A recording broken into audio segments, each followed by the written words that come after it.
अच्छा जी। अस्सलाम वालेकुम, क्या हाल है आप सबके? पहले तो प्लीज मुझे बता दें, क्या मेरी आवाज और मेरी स्क्रीन आप लोगों तक क्लियरली पहुंच रही है? एवरीवन प्लीज जल्दी से सब मुझे क्लियर कर दें ताकि हम आज की क्लास स्टार्ट करें। Waiting for everyone's reply.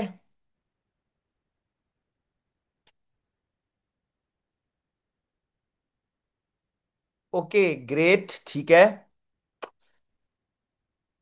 अच्छा भाई, आज की क्लास में हमने जो है हमारा जो लिमिटिंग फैक्टर का टॉपिक है, ठीक है, जो कॉस्टिंग में मेरे ख्याल से हम थर्ड टॉपिक पढ़ रहे हैं, उसका आज हमने last past paper question solve करना है, ठीक है, जो मैंने आप लोगों के सामने खोला हुआ है। तो ये वाला पास्ट पेपर क्वेश्चन, जो लास्ट पास्ट पेपर क्वेश्चन है आज लिमिटिंग फैक्टर्स का, वो हम रीड करेंगे और उसको आज साथ मिलकर सॉल्व भी करेंगे, ठीक है। तो आ जाए, let's start with the question. Last past paper question of the limiting factor. गौर से सुनिएगा। S limited manufacture three different products. देखिए, एस लिमिटेड एक कंपनी है जो तीन प्रोडक्ट्स बनाती है, ठीक है, डिफरेंट तीन प्रोडक्ट्स बनाती है। The following budget information is available. अब कितने प्रोडक्ट्स हैं? तीन, ए बी एंड सी। तीनों प्रोडक्ट्स की आपको बजटेड इंफॉर्मेशन गिवन है, ठीक है। मंथली सेल्स रेवेन्यू गिवन है। सेल्स रेवेन्यू मतलब कितने रुपए के यूनिट्स आप बेचते हो। टोटल प्रोडक्ट ए आप $72,000 का बेचते हो।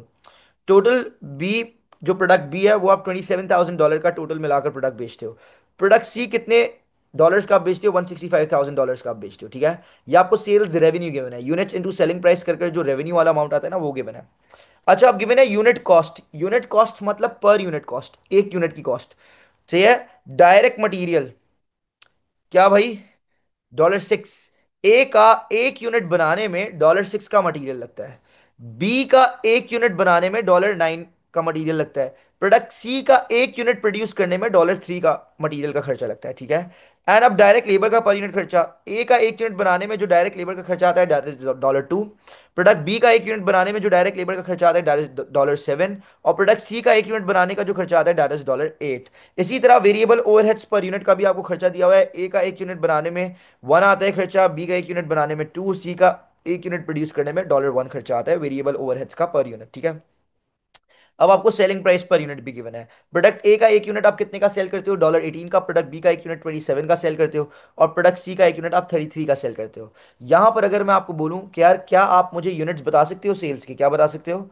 अगर मैं यहाँ लिख दूं भाई मुझे यूनिट्स चाहिए, प्रोडक्ट ए के कितने कितने यूनिट सेल करें, प्रोडक्ट बी के कितने यूनिट सेल करने हैं और प्रोडक्ट सी के कितने यूनिट सेल करने हैं, तो आप लोगों को फौरन से बोलना चाहिए यस सर, हम आपको बता सकते हैं। कैसे बता सकते हो आप लोग मुझे? देखो, आपको रेवेन्यू गिवन है, सेल्स रेवेन्यू। इसको आप पर यूनिट सेलिंग प्राइस से अगर क्या कर दोगे, डिवाइड कर दोगे, तो आपके पास नंबर ऑफ यूनिट्स आ जाएंगे। क्योंकि खुद सोचो ना, आप जब यूनिट्स को मल्टीप्लाई करते हो सेलिंग प्राइस से तो आपके पास रेवेन्यू आता है। तो अगर आप रेवेन्यू, जो टोटल रेवेन्यू है, उसको पर यूनिट सेलिंग प्राइस से डिवाइड कर दोगे तो आपके पास नंबर ऑफ यूनिट्स आ जाएंगे। तो आप जो है सेल्स रेवेन्यू को एक यूनिट की सेलिंग प्राइस से डिवाइड कर दोगे, तो तीनों प्रोडक्ट्स के आपके पास यूनिट्स आ जाएंगे कि भाई कितने कितने यूनिट्स आप सेल करते हो बजटेड तीनों प्रोडक्ट्स के। तो भाई अगर मैं कैलकुलेटर खोल लूँ अपने पास और जो है मैं 72,000 डिवाइडेड बाय 18 कर लूँ अपने पास, तो मेरे पास आंसर आ जाएगा कि भाई प्रोडक्ट ए के हमने जो बजटेड सेल्स के यूनिट्स है दैट आर 4,000 यूनिट्स, ठीक है। एंड इसी तरह बी के अगर हम यूनिट्स देख लें, 27,000, wait a second, 27,000 divided by 27, तो 1,000 यूनिट्स प्रोडक्ट बी के आ रहे हैं, ठीक है। और इसी तरह अगर हम प्रोडक्ट सी के निकाल लें, 1,65,000 divided by 33, so the answer is 5,000 units. हाँ भाई, तो ये आपके पास तीनों प्रोडक्ट्स के यूनिट्स आ गए, 1,000 यूनिट्स एंड 5,000 यूनिट्स। तो आपने यहाँ यूनिट्स निकाल लिए, ठीक है। आई होप ये बात आपको क्लियर हो। अच्छा, एक बात और देख लो कि मटेरियल जो है $1 पर किलो लिखा है, मतलब 1 kg मटेरियल ₹1 का है। तो प्रोडक्ट ए में कितने केजीज लग रहे होंगे? 6 केजीज लग रहे होंगे ना, चूंकि 1 kg ₹1 का है, तो $6 का खर्चा आ रहा है, मतलब 6 kg लग रहे होंगे। इधर 9 kgs ही लग रहे होंगे, ठीक है, और इधर 3 kgs ही लग रहे होंगे। तो जो पर यूनिट खर्चा है उतने ही केजीज लग रहे हैं, चूंकि 1 kg ₹1 का ही है, ठीक है, $1 का ही है। अब अब जो है आगे बढ़ते हैं, इंफॉर्मेशन रीड करते हैं। आगे सवाल में क्या बोला हुआ है, ये सारी इंफॉर्मेशन बहुत ज्यादा इंपॉर्टेंट है, तो बहुत अच्छे से समझिएगा। The total monthly fixed overheads are expected to be 138,000 per month. Fixed overhead cost, total fix cost कितनी है पर month? Fixed overhead cost 138,000 per month fix cost आती है, ठीक है। आगे बढ़ते हैं। The directors of S Limited have been informed that only 39,000 worth of direct materials will be available in December 2017. इधर इसने बोला directors of S limited directors को इन्फॉर्म कर दिया गया है कि कितना वर्थ का मटेरियल अवेलेबल होगा, खाली $39,000 का मटेरियल आपके पास अवेलेबल होगा इन दिसंबर 2017। क्या इसने बोला कि मटेरियल की शॉर्टेज हो गई है? इसने ये नहीं बोला कि मटेरियल की शॉर्टेज हो गई है। इसने बोला कि आपके पास अवेलेबल $39,000 का मटेरियल होगा खाली। ओके, आगे बढ़ते हैं। All product use same type of material and no price increase would occur due to shortage. अब इसने बोला कि मटेरियल की शॉर्टेज हो गई है, तो मतलब आपको 39,000 से ज्यादा का मटेरियल चाहिए होगा, लेकिन आपके पास अवेलेबल खाली कितना है? $39,000 का मटेरियल अवेलेबल होगा। ओके, अब ड्यू टू शॉर्टेज कह रहा है मटेरियल की प्राइस में और किसी चीज में कोई भी चेंज नहीं आएगा, और हर प्रोडक्ट को बनाने के लिए सेम मटेरियल लगता है। अब आगे क्या लिखा था? No changes are anticipated in selling price में भी कोई चेंज नहीं आएगा। एंड फिक्स्ड ओवरहेड्स और unit variable cost, fixed overhead, selling price, किसी में कोई चेंज नहीं आएगा। आगे, अब this line is this paragraph is really really really very important, तो गौर से सुनिएगा। Due to an increase demand, कह रहा है ड्यू टू इंक्रीज डिमांड, हमारे प्रोडक्ट की ज्यादा डिमांड होने की वजह से the directors do not want to discontinue any of the product. Director को कोई भी प्रोडक्ट डिसकंटिन्यू नहीं करना, मतलब कंप्लीटली बनाना बंद नहीं करना कोई भी product. And wish to produce minimum 1,000 units of each. तो पहले ही उस डायरेक्टर की ख्वाहिश, डायरेक्टर की विश हमें पहले ही बता दी गई है कि डायरेक्टर की विश क्या है? शॉर्टेज होने के बाद भी मिनिमम एटलीस्ट हर प्रोडक्ट के 1,000 यूनिट्स बनाने ही बनाने चाहिए। तो ये डायरेक्टर की विश पहले ही बता दी हमें, ठीक है।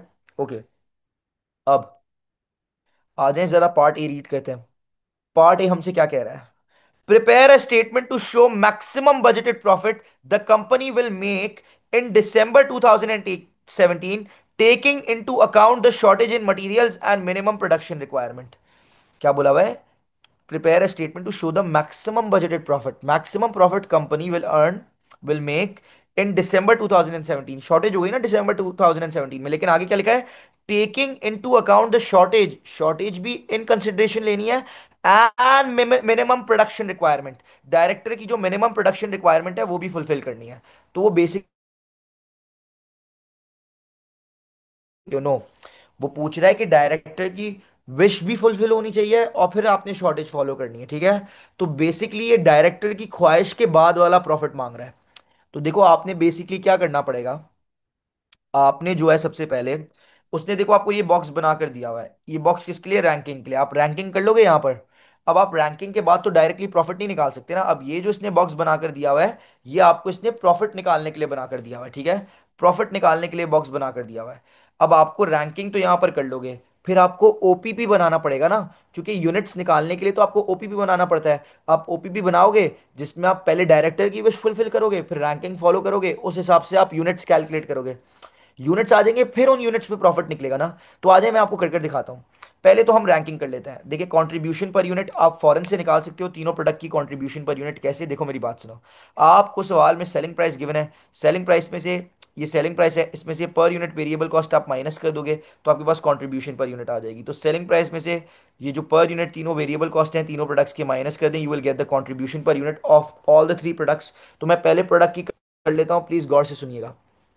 तो 18 -1 -2 -6, तो भाई 18 -1 -2 -6 इज 9। तो आपके पास पहले प्रोडक्ट की जो पर यूनिट कॉन्ट्रीब्यूशन आ गई है, दैट इज 9। अब अगर दूसरे प्रोडक्ट की कॉन्ट्रीब्यूशन निकाल लें, 27 -9 -7 -2, 27 -9 -7 -2, so the answer we get, दूसरे प्रोडक्ट की भी पर यूनिट कॉन्ट्रीब्यूशन इज 9। और अगर मैं अब थर्ड प्रोडक्ट की कॉन्ट्रीब्यूशन निकाल लूँ, 33 -1 -8 -3, 33 -1 -8 -3, so the contribution per unit of the third product is 21, ठीक है। तो भाई ये आपके पास पर यूनिट कंट्रीब्यूशन आ गई है। अब यहाँ बोल रहा है कंट्रीब्यूशन पर लिमिटिंग फैक्टर, याद है ना ये किसका फॉर्मूला होता है?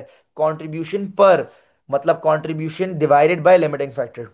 Contribution per unit limit divide by limiting factor per unit ranking का फॉर्मूला होता था। तो बेसिकली यहाँ आपने फॉर्मूला लगाना है, रैंकिंग का आंसर निकालना है। पर यूनिट कंट्रीब्यूशन तो आपको पता है 9921, उसको आपने डिवाइड करना है लिमिटिंग फैक्टर पर यूनिट से। पर यूनिट लिमिटिंग फैक्टर क्या है? मटेरियल की शॉर्टेज है तो पर यूनिट मटेरियल से आप डिवाइड कर दोगे। तो आपको पता है पर यूनिट मटेरियल कितना था? 6, 9 एंड 3। तो आप यहाँ गए, आपने पर यूनिट मटेरियल से डिवाइड कर दिया 6, 9 एंड 3 से।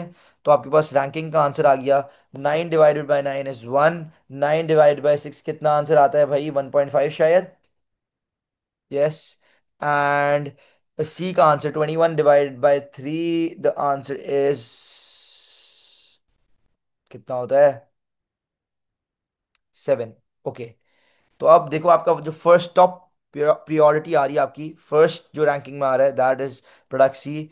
Then the second rank is product A and the third priority हमारी जो है दैट इज बी। मतलब हमें कॉम्प्रोमाइज करना पड़ा तो हमें बी में कॉम्प्रोमाइज करना पड़ेगा। अब देखो आपने रैंकिंग कर ली, अब आप बनाओगे ओपीपी, ऑप्टिमम प्रोडक्शन प्लान। अब देखो ऑप्टिमम प्रोडक्शन प्लान बनाने के लिए आपको कोई बॉक्स नहीं दिया हुआ। लेकिन जब तक आप ओपीपी नहीं बनाओगे, आपके पास यूनिट्स नहीं आएंगे, तो उन यूनिट्स पे आप प्रॉफिट कैसे निकालोगे? तो ओपीपी, अब कुछ बच्चे जो है ना या कंफ्यूज हो जाते थे, तो आपको रफ में बनाना है ओपीपी। रफ में ओपीपी बनाकर यूनिट्स निकालने हैं, फिर उन यूनिट्स पे आप इधर इधर प्रॉफिट निकालोगे, जो प्रॉफिट निकालने का आपको बॉक्स दिया हुआ है। ठीक है, तो आ जाए यहाँ साइड में ही ओपीपी बना देता हूँ, थोड़ी सी जो जगह खाली है। देखो आपको पता है ओपीपी में जिस चीज़ की शॉर्टेज है वो अवेलेबल कितना है, पहले आपने वो लिखना पड़ता है।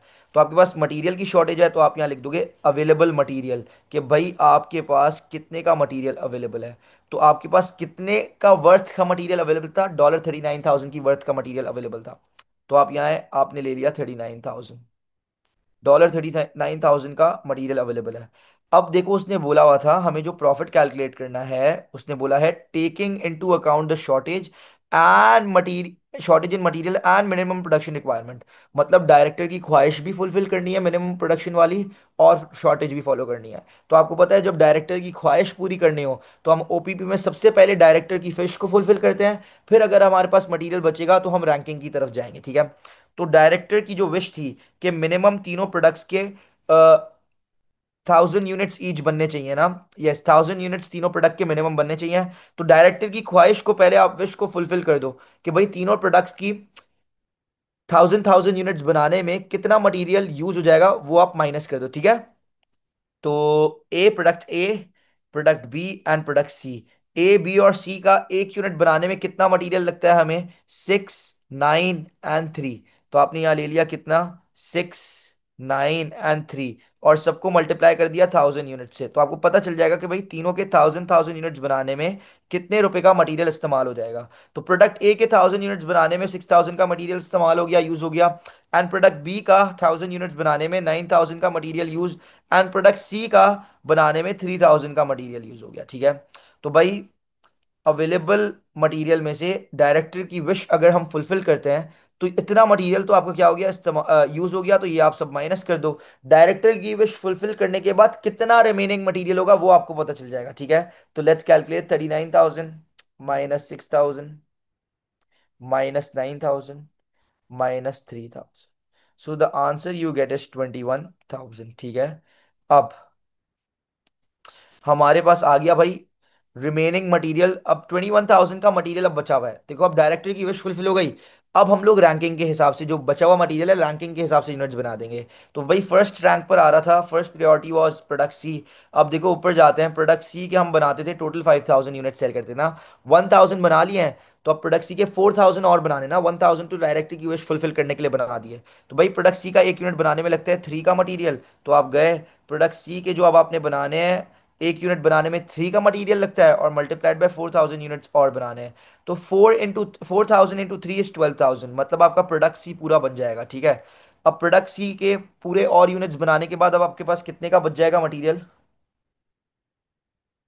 अब अगर आप 21,000 में से माइनस कर दो 12,000, तो आपके पास 21 - 12 इज कितना? भाई 9,000 का मटेरियल अभी भी बच गया।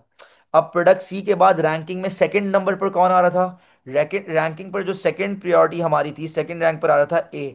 देखो ए के टोटल कितने यूनिट्स बनाने थे? 4,000। 1,000 तो हम बना चुके हैं डायरेक्टर की विश फुलफिल करने के लिए। मतलब ए के 3,000 और बनाने ना, अगर पूरे यूनिट्स करने हैं। तो आप नीचे गए, अच्छा ए का एक यूनिट बनाने में कितने का मटेरियल लगता है? 6 का। तो नीचे गए, प्रोडक्ट ए का एक यूनिट बनाने में 6 का मटेरियल लगता है, मल्टीप्लाइड बाय कितने यूनिट्स और बनाने थे? 3,000। तो जब आप 6 × 3,000 करोगे तो आपके पास आंसर आता है, आपके पास आंसर आ जाएगा 18,000। अब आपके पास 18,000 का तो मटेरियल अवेलेबल नहीं है, तो मतलब सी के ए के सॉरी प्रोडक्ट ए के पूरे 3,000 यूनिट्स नहीं बन सकते हैं। तो कितने यूनिट्स बन सकते हैं प्रोडक्ट सी के ए के, कैसे पता चलेगा, सॉरी प्रोडक्ट ए के कितने यूनिट्स बन सकते हैं? जितना मटेरियल बच गया उसको पर यूनिट ए के मटेरियल से डिवाइड कर देंगे। तो basically 9,000 divided by six is कितना भाई? 9,000 divided by six, 9,000 divide by six is 1,500 units. तो मतलब प्रोडक्ट ए के 1,500 यूनिट्स और बन सकते हैं। तो 6 इंटू 1,500, पूरे आपके 9,000 का मटेरियल इस्तेमाल हो गया, इन द एंड जीरो बच गया। तो देखिए मेरी बात सुने एवरीवन, अगर हम डायरेक्टर की विश फुलफिल करते हैं और फिर रैंकिंग फॉलो करते हैं, तो देखो आपको यहाँ पता चल गया कि प्रोडक्ट ए के आप कितने यूनिट्स बना सकते हो? 1,000 एंड 1,500, टोटल प्रोडक्ट ए के आप 2,500 यूनिट्स बना सकते हो, ठीक है। प्रोडक्ट बी के आप कितने यूनिट्स बना सकते हो? आप इधर देख सकते हो, प्रोडक्ट बी के आप कितने यूनिट्स बना सकते हो? सिर्फ और सिर्फ 1,000 यूनिट्स आप प्रोडक्ट बी के बना सकते हो, ठीक है। और आप प्रोडक्ट सी के कितने यूनिट्स बना सकते हो? इधर आप देखो, आप प्रोडक्ट सी के कितने यूनिट्स बना सकते हो? 4,000 and 1,000, that is total 5,000 units, ठीक है। तो प्रोडक्ट सी के पूरे बनेंगे 5,000 यूनिट्स, अगर मैं डायरेक्टर की विश फुलफिल करता हूँ और फिर रैंकिंग फॉलो करता हूँ। प्रोडक्ट ए के कितने बनेंगे? 2,500, प्रोडक्ट बी के बनेंगे 1,000 यूनिट्स। तो देखो ऑप्शन, ये जो इसने बोला था पार्ट ए में, जो रिक्वायरमेंट ए थी कि डायरेक्टर की विश भी फुलफिल करनी है और फिर रैंकिंग फॉलो करके कितना प्रॉफिट कमा सकता है, तो देखो मेरे पास यूनिट्स आ गए कि कितने बन सकते हैं। कि अगर मैं डायरेक्टर की विश फुलफिल करूं और फिर शॉर्टेज फॉलो करूं, रैंकिंग फॉलो करूं, तो ये यूनिट्स आ गए। अब इन यूनिट्स पे हम यहाँ प्रॉफिट निकाल देंगे, ठीक है। ये आपको प्रॉफिट निकालने का बॉक्स दिया हुआ है, आपको बताने हैं यूनिट्स प्रोडक्शन के। तो आपने निकाल लिए हैं भाई, कितने कितने यूनिट्स आप बना सकते हो? ए के 2,500, बी के 1,000 और प्रोडक्ट सी के 5,000। अब यहाँ पर क्या है, कंट्रीब्यूशन पर यूनिट भी आपको तीनों प्रोडक्ट्स की पता है, 9, 9, 21। तो आपने यहाँ ले ली 9, 9 एंड 21। जब आप यूनिट्स को मल्टीप्लाई करोगे पर यूनिट कंट्रीब्यूशन से, है ना, तो आपके पास टोटल कंट्रीब्यूशन आ जाएगी after fulfilling director wish and following the shortage. तो भाई ये तीनों की टोटल कंट्रीब्यूशन को ऐड अप करोगे, फिर आपके पास यहाँ पर टोटल कंट्रीब्यूशन आ जाएगी। तो पहले भाई तीनों की अलग अलग कंट्रीब्यूशन निकाल देते हैं। 2,500 into 9, the answer is 22,500। Next की क्या होगी भाई total contribution? 1,000 into 9 is 9,000। Okay, and 5,000 multiplied by 21, the answer we get is 105,000, ठीक है। तीनों की कॉन्ट्रीब्यूशंस को क्या करा, तीनों की कॉन्ट्रीब्यूशंस को प्लस करा, we get the total contribution, ठीक है। जो कितनी आ रही है? 22,500 plus 9,000 and then plus 105,000, the answer we get is 136,500, okay. अब उसमें से ये देखो यहाँ पर क्या लिखा है, लेस फिक्स कॉस्ट, यहाँ पर लेस फिक्स कॉस्ट कर देंगे, so will get the profit और द लॉस जो आ रहा है हमारे पास। तो भाई फिक्स कॉस्ट तो आपको ऊपर क्वेश्चन में बताई भी थी, वो कितनी थी भाई? Fix cost 138,000। नीचे गए, माइनस करा 138,000, तो भाई 136,500 माइनस 138,000, तो हमारे पास आ रहा है मेरे ख्याल से नेगेटिव आंसर कितना? 138,000, सॉरी 136,500 माइनस 138,000। तो हमारे पास जो है 1,500 नेगेटिव आंसर आ रहा है, मतलब हमें 1,500 का लॉस हुआ है।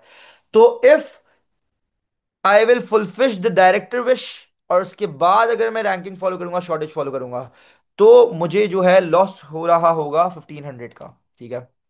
तो is the part one clear और नॉट? 2 मिनट वेट कर रहा हूं, जल्दी से सब बता दें फॉरन से।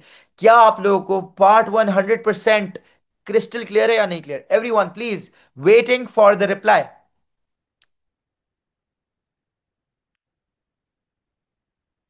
हाँ जी, क्लियर है सबको? एवरी वन प्लीज जल्दी से बता दें, ताकि हम लोग मूव ऑन कर सकें नेक्स्ट पार्ट पर। ओके, ग्रेट, ठीक है, डन। अब we will move on to the next part. What is next part requiring? Next part की क्या रिक्वायरमेंट है? Part B, prepare a statement to show the maximum budgeted profit the company will make in December, taking into account the shortage in material, but without the minimum production requirement। अब कह रहा है maximum profit निकाल दो जो after shortage earn कर सकते हैं, सिर्फ शॉर्टेज फॉलो करनी है, max profit after shortage, without minimum production requirement, director की विश फुलफिल नहीं करनी, सिर्फ शॉर्टेज के बाद रैंकिंग फॉलो कर कर कितने यूनिट्स बन सकते हैं और उनसे आप कितना प्रॉफिट कमा सकते हो। अब आपने डायरेक्टर की विश को फुलफिल नहीं करना है, ठीक है।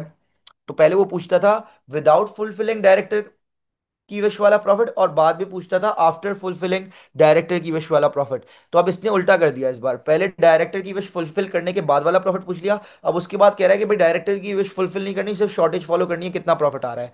तो आपको नया ओपीपी बनाना पड़ेगा, न्यू ओपीपी। आपके पास ओपीपी बनाने की जगह नहीं है, तो हम रफ में ओपीपी बना लेंगे। देखो यहाँ साइड में जगह खाली है, यहाँ बना लेता हूँ ना ओपीपी। न्यू ओपीपी बनेगा ना अब, जिसमें डायरेक्टर की विश फुलफिल नहीं करेंगे, बस शॉर्टेज फॉलो करके जो है हम क्या निकाल लेंगे, यूनिट्स निकाल लेंगे कि भाई आफ्टर शॉर्टेज हम मैक्सिमम कितने यूनिट्स बना सकते हैं। तो भाई देखो, मटेरियल अवेलेबल, जिस चीज़ की शॉर्टेज है, मटेरियल की शॉर्टेज है, वो अवेलेबल कितना है पहले वो ले लिया। $39,000 का मटेरियल अवेलेबल था। अकॉर्डिंग टू द रैंकिंग हमें जो है पहले बनाना था प्रोडक्ट सी। ऊपर गए, प्रोडक्ट सी का एक यूनिट बनाने में 3 का मटेरियल लगता है, और कितने यूनिट्स बनाने 5,000। तो आप नीचे गए, प्रोडक्ट सी पूरा बनाने में कितना मटेरियल इस्तेमाल हो जाएगा, 3 × 5,000, दैट इज 15,000। जब 39,000 में से 15,000 का मटेरियल यूज्ड अप हो गया, तो आपके पास कितने का मटेरियल बच गया, 24,000 का मटेरियल बच गया। After product C we have next rank पर जो हमारे पास आ रहा था, रैंकिंग में नेक्स्ट जो हमारे पास आ रहा था, that was product A. Product ए का एक यूनिट बनाने में 6 का पर यूनिट मटेरियल लगता है, और कितने यूनिट्स बनाने हैं, 4,000। तो नीचे आप गए, फोर, प्रोडक्ट ए का एक यूनिट बनाने में 6, सॉरी कितने का लग रहा था, दोबारा चेक करना पड़ेगा। 6 का एक यूनिट बनाने में मटेरियल लग रहा है, और कितने यूनिट्स बनाने हैं, 4,000 यूनिट्स। तो 6 × 4,000 कितने भाई इस्तेमाल हो गया, 6 × 4,000।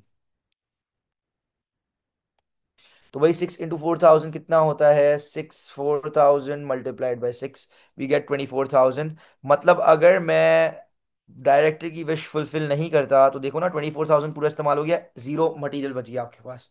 तो अगर आप डायरेक्टर की विश फुलफिल नहीं करते, सिर्फ रैंकिंग फॉलो करते हो, आफ्टर शॉर्टेज अगर आप मैक्सिमम कितने यूनिट्स बना सकते हो, तो आपका प्रोडक्ट बी तो फिर बनेगा ही नहीं। सिर्फ आपने प्रोडक्ट सी पूरा यूनिट्स बना लोगे, और प्रोडक्ट ए के पूरे यूनिट्स बना लोगे, बी के यूनिट्स बनेंगे ही नहीं, चूंकि इतना मटेरियल अवेलेबल ही नहीं होगा।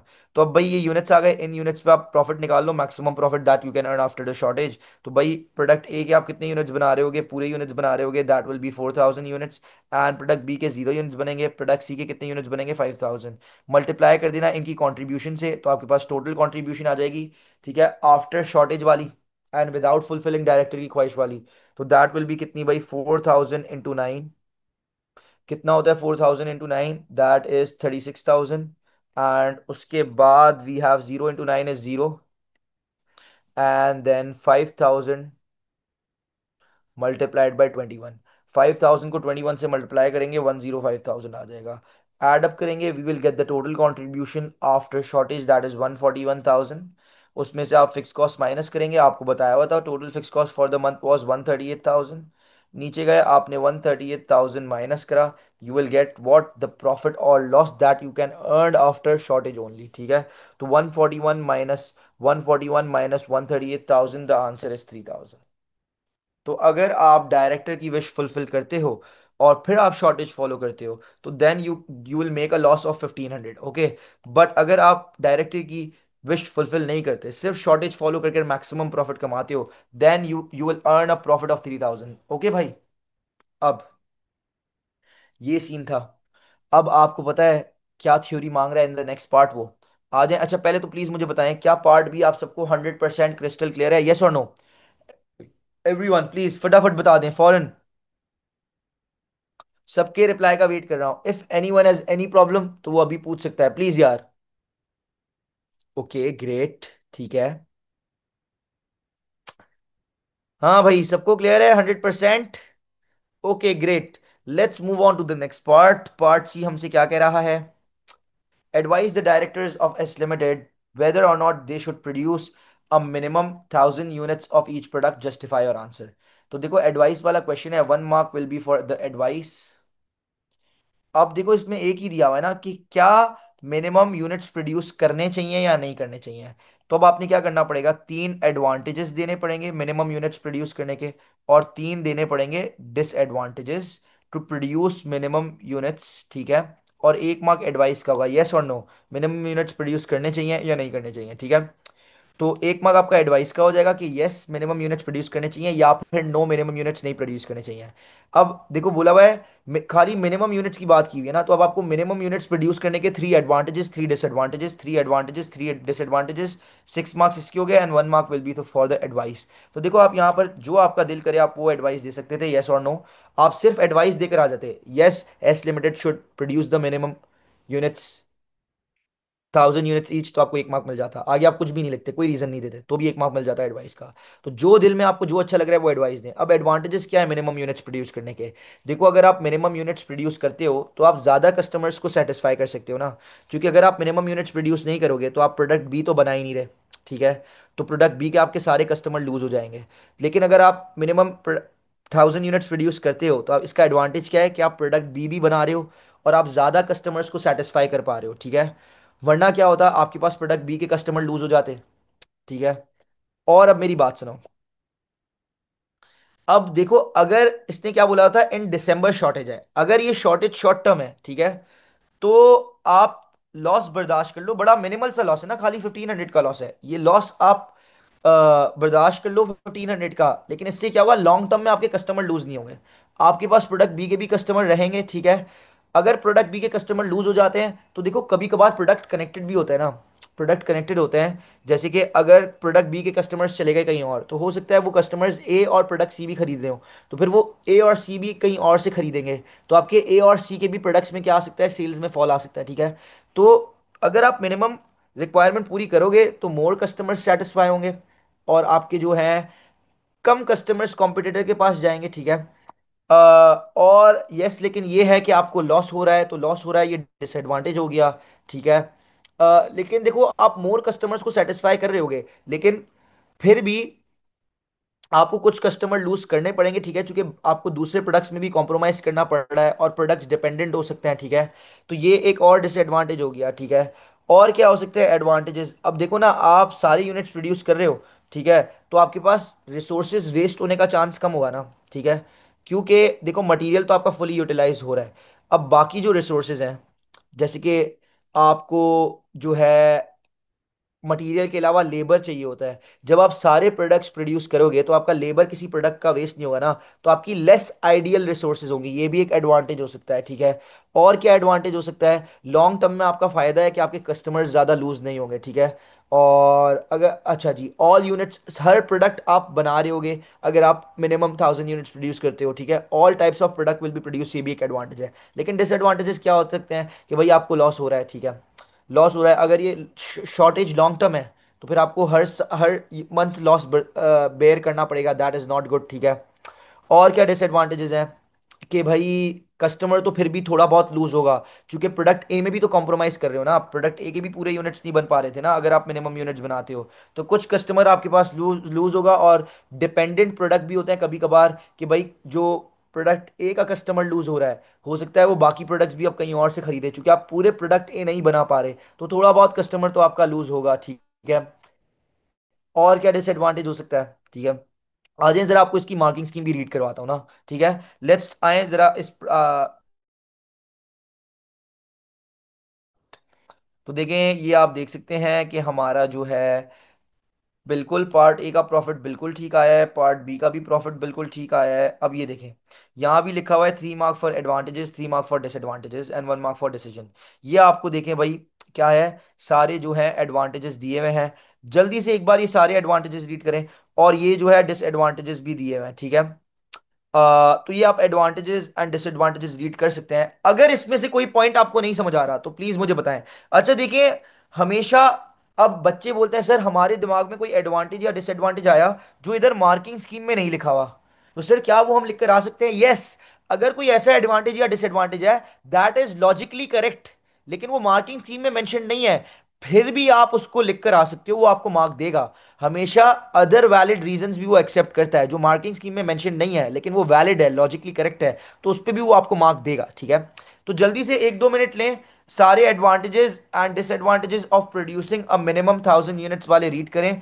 और अगर इसमें कोई पॉइंट आपको क्लियर नहीं है, समझ नहीं आ रहा, मुझे बताएं, आई विल एक्सप्लेन फटाफट फौरन। वेट कर रहा हूं, 1-2 मिनट लें, जल्दी से रीड करें सब।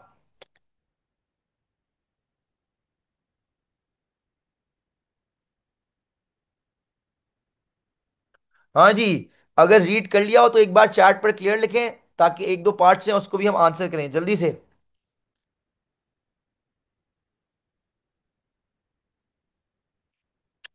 किसी पॉइंट में कोई प्रॉब्लम?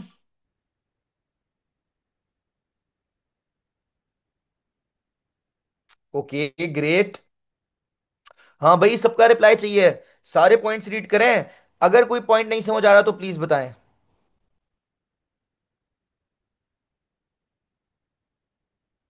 अच्छा जी, डिसएडवांटेज में देखिए ये पॉइंट, कॉम्पिटिटर्स में एक्सप्लॉइट द मटेरियल शॉर्टेज। देखो, मटेरियल की शॉर्टेज हो गई, कॉम्पिटिटर मतलब जो मेरी तरह के सेम प्रोडक्ट्स बेचता है वो इसको एक्सप्लॉइट कर सकता है, ठीक है। मेरे कस्टमर लूज होंगे तो वो उसके पास चले जाएंगे, तो वो उसको उनको बोल सकता है कि बाकी प्रोडक्ट्स भी उसी से खरीदें, तो वो एक्सप्लॉइट कर सकता है मेरी शॉर्टेज को, ठीक है। This is also a disadvantage. अब तो देखें, आई होप आपको सारे पॉइंट समझ आए होंगे, ठीक है। मैंने कुछ तो एक्सप्लेन कर दिए थे, ठीक है। एंड अगर किसी को कोई, अच्छा जी, सर एडवांटेज का लास्ट पॉइंट एक्सप्लेन कर दें। अच्छा मेरी बात सुने, last point of the less chance of ideal resources. देखें, आइडियल मींस, मेरी बात सुने, अगर हम मिनिमम 1000 यूनिट्स बनाते हैं तो हम तीनों प्रोडक्ट्स बना रहे हैं ना, ए भी हो रहा है, बी भी बना रहे हैं और सी भी बना रहे हैं। तो देखो, मटेरियल तो फुलफिल पूरा यूज ही हो रहा है ना, क्योंकि शॉर्टेज थी तो सारा मटेरियल यूज ही हो रहा है, लेकिन मटेरियल के अलावा और भी तो रिसोर्सेज होते हैं ना। फॉर एग्जांपल आपको लेबर भी चाहिए होता है, लेबर आवर्स। तो आप तीनों प्रोडक्ट्स बना रहे हो, तो किसी भी प्रोडक्ट का लेबर वेस्ट नहीं हो रहा होगा। जैसे कि अगर मैं प्रोडक्ट बी नहीं बनाता तो प्रोडक्ट बी का लेबर वेस्ट हो रहा होगा ना, उनका लेबर का काम ही नहीं है, चूंकि मटेरियल ही अवेलेबल नहीं है कि प्रोडक्ट बी बन सके। लेकिन अगर हम मिनिमम 1000 यूनिट्स बनाते हैं, तो जो मटेरियल के अलावा रिसोर्सेज हैं वो भी फुली यूटिलाइज हो रही होंगी, ठीक है। कोई रिसोर्सेज वेस्ट, आइडियल मतलब फारिग, फ्री नहीं पड़ी होगी, ठीक है। समझ आइए, अब बात नहीं समझ आई Abdul Hadi? Is it clear? That is an advantage कि भाई रिसोर्सेज कंप्लीटली यूटिलाइज हो रही होंगी। Got it Abdul? Okay great. अच्छा जी, आ जाएं जरा, एक दो पार्ट्स और हैं। अच्छा, जो आगे के पार्ट्स हैं वो थ्योरी पार्ट्स हैं, लेकिन वो पिछले वाले टॉपिक से रिलेटेड है, ब्रेक इवन के टॉपिक से रिलेटेड है।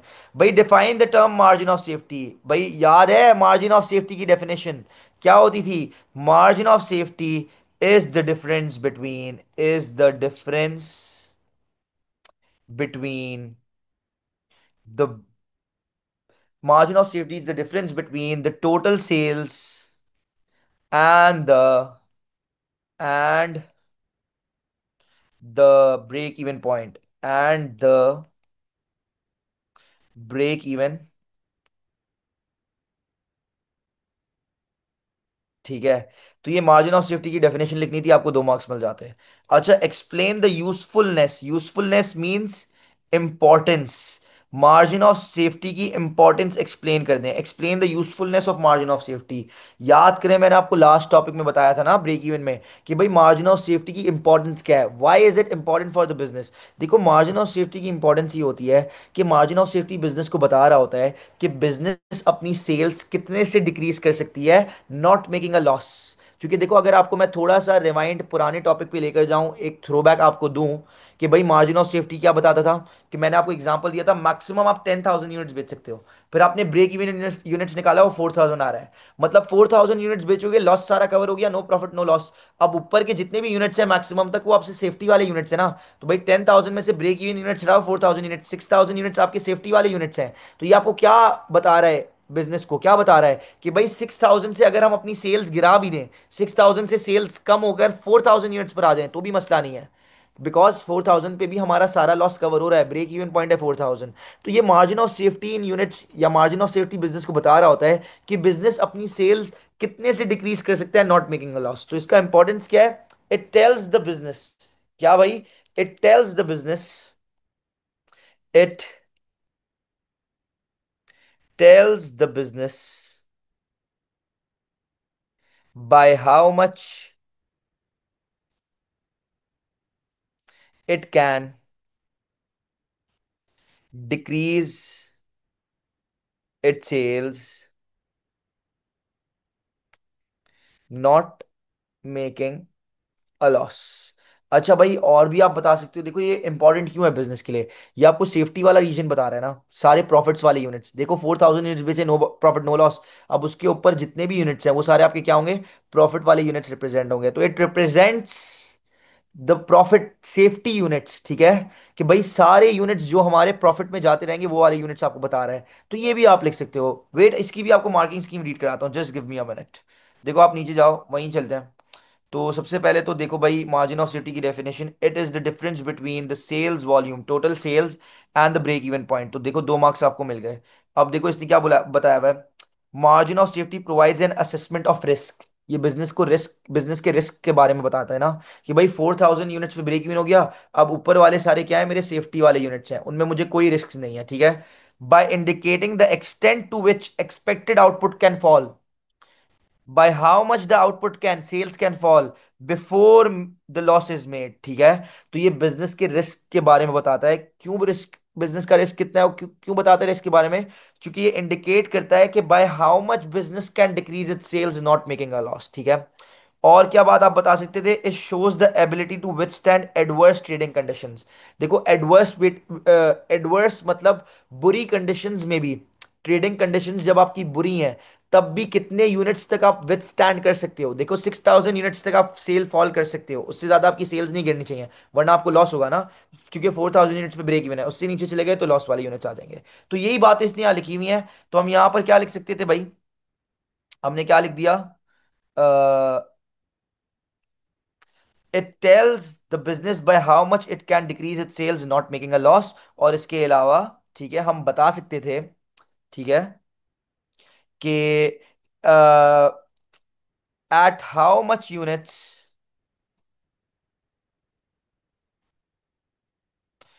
by at how much units a business can withstand,